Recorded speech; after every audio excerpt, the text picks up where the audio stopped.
আজকে আমি রান্না করব কাঁচকলা দিয়ে এই গরই মাছের ঝোল। তো গরই মাছের ঝোল দিয়ে রান্না করব, তো আগে থেকে আমি মাছ ভেজে নিয়েছি, কাঁচকলা ভেজে নিয়েছি, আর এখানে মশলা উপকরণ নিয়েছি আদা রসুন লঙ্কার পেস্ট, জিরে গুঁড়ো, ধনে গুঁড়ো আর একটু কাশ্মীর লঙ্কা। কড়াই গরম হয়ে গেছে, এবার দিয়ে দেবো তেল, একটু দিয়ে দেবো কালো জিরে ফোড়ন, আর দিয়ে দেবো মশলা।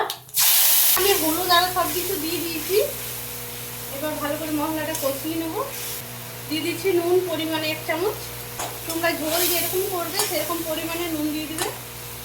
মশলা আমার কষানো হয়ে গেছে, এবার দিয়ে দেবো কাঁচকলা।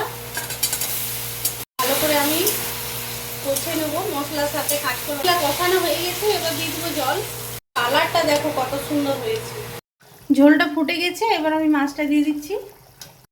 আলু আর কাঁচকলা সব সেদ্ধ হয়ে গেছে। 5 মিনিট আমি মাছটা দেওয়ার পর ফুটিয়ে নেবো।